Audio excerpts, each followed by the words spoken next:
Let's go. Bonjour à tous et bienvenue sur le journal du hardware. Dans cette nouvelle édition, nous avons quelques petites news sympas à vous partager. Toutes les specs de la DDR5, Nvidia annonce de manière officielle le Light Hash Rate sur toutes ses cartes. Les nouvelles 3080 Ti et 3070 Ti ont été confirmées par MSI. Il y a une rumeur qui circule comme quoi on pourrait avoir une 3090 Ti. Il y a aussi une nouvelle version des Ryzen qui pourrait atteindre de base les 5 GHz. Et enfin, Intel veut se débarrasser du connecteur d'alimentation 24 pins. On aura aussi bien sûr les fast news pour tout le reste de l'info, ainsi que l'immanquable conseil du jour qui est encore une fois éclaté en fin de vidéo. Si le programme vous botte, venez vous asseoir et venez prendre votre petit shot de news. Enfin petit, les vidéos commencent à faire une bonne longueur maintenant. Dans un premier temps, parlons un petit peu de l'avenir proche de la RAM, la DDR5. On a pu avoir quelques informations sur les spécifications de celle-ci, ce qui nous permettra d'avoir un petit ordre d'idée sur ce qui nous attend. Je tiens aussi à préciser que toutes les valeurs que vous allez avoir là, c'est vraiment les valeurs sans XMP, donc vraiment les fréquences de base. Pour les premières sorties, on va avoir des mégahertz qui vont de 3200 à 6400. Donc niveau diversité de vitesse de RAM, on aura de quoi se mettre sous la dent. Pour ce qui est des latences casse, on ira de 22 à 46 pour les plus grosses fréquences et les meilleures puces. Parce que les puces mémoire DDR5 seront triées en 3 bins, la A, la B et la C.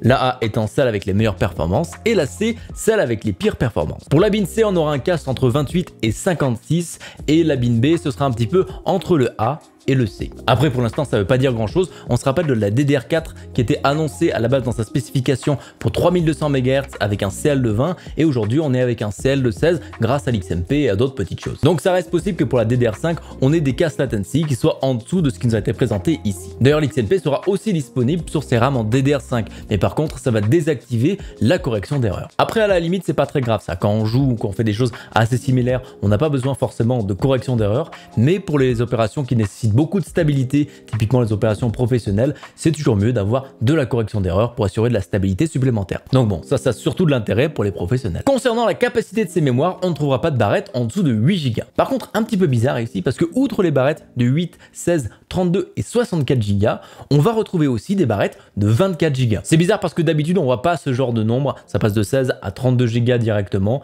mais bon, voilà, ça changera pas grand chose à notre vie, mais sachez qu'on aura des RAM de 24 Go. Mais c'est pas tout, parce que dans la bribe de spécification qu'on a pu voir, on aperçoit aussi les fréquences qui sont prévues pour plus tard dans la DDR5. On parle ici de fréquences allant de 6800 MHz à 8400 MHz, qui va faire des RAM extrêmement rapides. Mais bon, ça c'est pas encore pour tout de suite, on n'a d'ailleurs rien d'autre sur ça dans la spécification, mais ce qui est sûr, c'est qu'à ces fréquences-là, la latence casse va s'en prendre pas mal dans la gueule. Enfin bref, voilà ce que nous réserve la DDR5 dans un premier temps. Il nous manque encore des petites informations sur l'XMP et autres choses comme ça, et personnellement j'attends un petit peu de voir comment ça se passe en conditions réelles, voir ce que nous apporte vraiment concrètement cette génération-là. Ça y est, la version 2 de la réduction du minage d'Ethereum de chez Nvidia est arrivé. On se rappelle de la blague monumentale qui avait été le premier où avec un simple driver, on pouvait bypasser toutes les sécurités qui avaient été mises en place. Visiblement, cette fois-ci, c'est un petit peu plus sérieux parce que ce genre de choses va être directement mis dans les spécifications de la carte ainsi que sur le packaging. En plus, ça concerne pas seulement les cartes qui vont sortir, mais toutes les cartes RTX 3000 Nvidia, sauf la 3090. Pourquoi seulement cette carte, je sais pas trop, mais ça viendra certainement à l'avenir. Par contre, cette fois-ci, les processeurs ont changé. On a vu un petit 2 apparaître à la fin du code GPU, ainsi qu'un changement d'idée pour l'appareil PCI. Donc il y a eu du changement au niveau des puces, mais par contre les spécifications elles ne bougent pas d'un poil. C'est pas parce que on refait des puces qu'ils vont nous en donner plus, bien sûr, non, ce serait un doux rêve ça bien sûr. Mais il y a du coup certainement quelque chose qui a été rajouté par rapport au Light Hash Rate. En tout cas tout ça c'est officiel parce que c'est Nvidia qui l'a annoncé directement sur son blog, avec un petit peu bien sûr de marketing et d'auto-congratulation à la fin. En tout cas les modèles Light Hash Rate devraient sortir fin mai, donc potentiellement c'est pour ça qu'on a vu un petit peu moins de GPU en ce moment, et peut-être qu'on aura un petit stock qui va arriver justement pour ces cartes là. Donc il serait bon de rester attentif pendant cette période si vous cherchez un GPU pour jouer. Après personnellement moi je vais mettre un compteur, histoire juste de voir si cette protection tient plus longtemps que la première, parce que je suis pas convaincu que ça va poser vraiment problème aux mineurs. Réelle solution aux poudres de perlimpinpin, ça on le saura seulement quelques heures, jours, semaines, mois après la sortie, le jour où il y a une news qui sort à propos de ça. Et ça se trouve, il n'y aura rien qui sortira à propos de ça parce qu'ils ont réussi leur coup. En tout cas, si le limiteur marche et que les mineurs n'en veulent pas, on va toujours galérer à en trouver parce qu'il y a énormément de gens qui cherchent un GPU en ce moment. C'est donc pas la solution qui nous délivrera du mal, mais ça va nous faire quand même un petit peu du bien si ça arrive parce qu'on aura une part plus grosse du gâteau à partager du coup avec les scalpers. Après, rassurez-vous, Nvidia ne fait pas ça de gaieté de cœur. Il y a quelques temps, ils ont lancé des cartes de minage, donc si tout se passe bien, eh bien ils pourraient faire des ventes plus grosses sur cette partie-là de leur activité et donc pérenniser un petit peu tout ça. Ça leur permet aussi de faire un double coup en réduisant l'impact du minage sur le marché d'occasion. Donc dans les locaux de Nvidia, ils doivent être comme ça en ce moment. Bravo à nous, ouais, on est trop fort. Mais ça, c'est seulement si leur limiteur y marche. Et sa réponse, dans quelques temps. Le PowerPoint marketing de MSI concernant les nouvelles cartes de Nvidia a visiblement été donné à la mauvaise personne, puisqu'on le retrouve un petit peu partout sur internet en ce moment. Cette présentation révèle notamment la dernière 3070 Ti et 3080 Ti sur les modèles Supreme et Supreme X de la marque. Donc c'est les modèles les plus haut de gamme qu'on peut trouver chez cette marque. Et pour la première fois, on a une confirmation que la 3070 Ti ne viendra qu'avec 8 Go de VRAM, qui selon des leaks devrait être de la GDDR6X. Après, mettre des gigas sur cette carte, ça aurait peut-être empiété un peu trop sur le territoire de la 3080. Donc au final, c'est assez logique qu'elle reste à 8 Go. On a pu voir aussi les différentes slides présentant les différents modèles de cartes graphiques. On apprend principalement que tous les modèles auront une Supreme et une Supreme X. Pas beaucoup de choses à apprendre là-dessus. Et il y a aussi une petite erreur qui s'est glissée parce que moi je connais pas forcément de 3080 avec seulement 8 Go de RAM. Ou soit c'est tout simplement une première du genre. On retrouvera en tout cas toutes les informations détaillées sur ces cartes, la fin du mois, 29 ou 30 mai, on sait pas trop, lors de la présentation de Nvidia sur ces nouvelles cartes graphiques. Tant qu'on en est à parler des TI, on pourrait aussi voir arriver une 3090 Ti. La carte a été vue dans l'utilitaire Firestorm de Zotac, ce qui pourrait très bien être une erreur et pas forcément un gros leak comme on l'attend. Après, pour ma part, je pense que la 3090 Ti est assez peu probable. Le die était déjà à plus de 90% d'utilisation au niveau des cœurs, donc ça m'étonnerait qu'ils arrivent à rajouter vraiment et arriver proche des 100%. Donc pousser cette puce encore plus loin et venir grappiller les derniers pourcents, ça me semble assez infaisable. On pourrait peut-être penser aussi à un BGPU, mais vu la consommation de ces cartes là, ce serait plutôt des monstres à faire tourner. Après, ce serait bien drôle de voir 6 connecteurs 8 branches faire un véritable rideau au niveau du GPU. On n'est pas non plus à l'abri d'un GA101 qui serait plus gros avec plus de cœurs, qui aurait entre 5 et 10% d'amélioration, tout ça pour 1000 € en plus. Donc ça me semble assez improbable que Nvidia ait commencé à travailler sur ça et planifie une sortie de cette carte.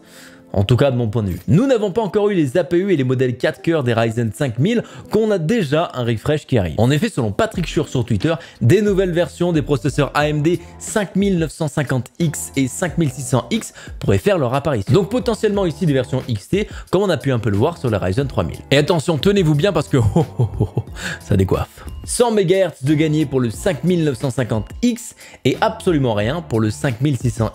Après, avant que quoi que ce soit se passe sur internet, AMD a rapidement mis le haut là en disant que voilà, ce n'était pas un refresh fait pour apporter de la performance ni des fonctionnalités, mais simplement pour rendre les puces plus faciles à produire et donc par la même occasion améliorer la disponibilité de leur CPU. En parlant de ça d'ailleurs, en ce moment, les puces Ryzen sont assez régulièrement en stock sur le site de AMD. On retrouve de temps en temps les plus gros modèles comme les 5900X ou les 5950X et très régulièrement il y a les Ryzen 8 cœurs et 6 cœurs. Donc ça vaut toujours le coup de jeter un œil de temps en temps. Donc pas de perf en plus pour nous, mais plus de processeurs. Et ça, c'est déjà très bien. Surtout que les refresh XT n'apportent pas non plus énormément de performance en plus. Donc quitte à choisir, je préfère avoir des puces qui sont plus disponibles qu'un nouveau modèle un peu plus puissant et du coup un petit peu plus cher. Parce que oui, un peu plus de puissance et un processus un peu plus mature ne vient pas gratuitement. Vous en avez peut-être entendu parler il y a quelques temps, le nouveau standard d'alimentation poussé par Intel, le ATX 12VO. C'est pas fait par Intel, mais c'est poussé par eux en ce moment. En soi, ce standard est très bien parce qu'il est plus efficient que ce qu'on a actuellement à tous les niveaux.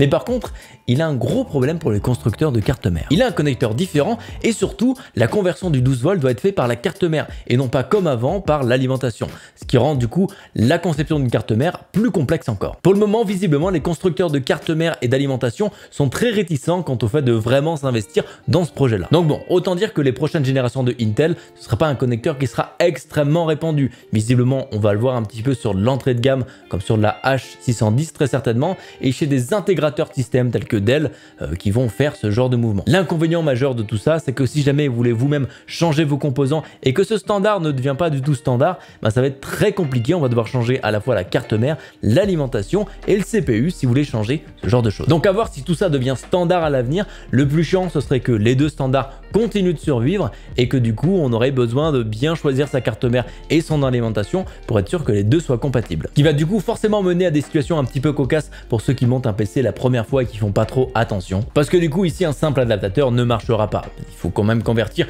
ce courant 12 volts. Autre chose qui est intéressant sur ce standard, c'est le connecteur 10 pins qui va venir remplacer le connecteur 24 pins. Ce qui rendrait du coup les choses beaucoup plus simples à gérer niveau cable management. Mais par contre, niveau style, si vous avez des câbles gainés ou choses comme ça, ça en imposera moins. Faut bien avouer quand même qu'un câble customisé 24 broches qui est bien large, bien trié, eh ben ça fait quand même un très bon effet dans votre boîtier. En tout cas plus qu'un câble 10 piles. Enfin bref, on verra bien dans les années ou mois qui suivent si c'est quelque chose qui va persévérer ou si c'est quelque chose qui va être totalement boudé par les constructeurs. Parce que s'ils produisent pas les cartes mères ou alimentation qui vont avec, bah ça va pas très bien se passer quoi. Il est temps du coup maintenant de passer aux fast news, tout le reste de l'info, vitesse grand V. On commence avec du jeu vidéo où Nvidia ajoute le support à 9 nouveaux jeux incluant des jeux VR. Les jeux en question sont Amy Devil, Aron's Adventure, Everspace 2, Metro Exodus PC Enhanced Version, No Man's Sky, Redout Space Assault, Scavenger, Ranch et encore Into the Radius VR. Donc là, il y a beaucoup de licences où j'ai jamais entendu parler, mais bon, en tout cas, vous avez accès au DLSS désormais. Si bien sûr, vous avez une carte RTX. Est-ce que vous cherchez à acheter une télé en ce moment? Eh ben, c'est probablement l'une des pires périodes pour le faire. Un peu à l'image du marché du hardware PC, les prix se sont envolés et cette année, visiblement, ce serait une augmentation de 30% par rapport à la même période l'année dernière. Donc bon, si votre télé marche et peut attendre, c'est peut-être pas le moment d'en acheter une nouvelle. Surtout que visiblement, c'est pas prêt de s'arrêter et ça va continuer à augmenter. God damn it! En début de semaine, on a sorti une vidéo qui parlait d'undervolting et d'autres petites choses où on utilisait un logiciel qui s'appelle MSI Afterburner. Et ben il faudra désormais faire attention de là où on le télécharge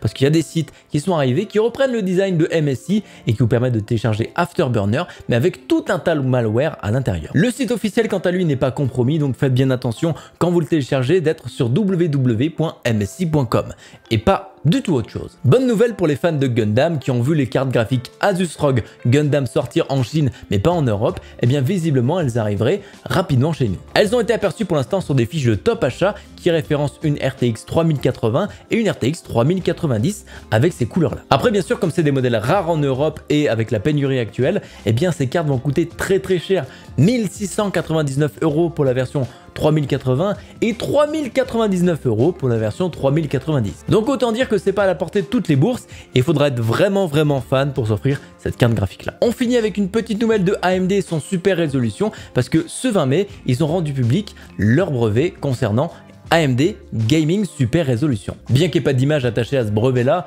ça nous apprend un petit peu plus comment le DLSS de AMD va fonctionner. Je vais pas vous faire forcément le détail ici parce que c'est assez complexe et pointu, donc si jamais ça vous intéresse, vous savez que les liens sont dans la description. Et voilà, on a passé à peu près toutes les news qu'on avait pu avoir cette semaine et on va pouvoir passer au conseil du jour. Si vous devez rendre un document et que vous êtes victime du syndrome de la page blanche, eh bien activez tout simplement le mode nuit. La page ne sera donc plus blanche mais noire et donc problème réglé. Merci à vous encore d'avoir suivi cette édition et on se dit à très bientôt pour une prochaine. Ciao!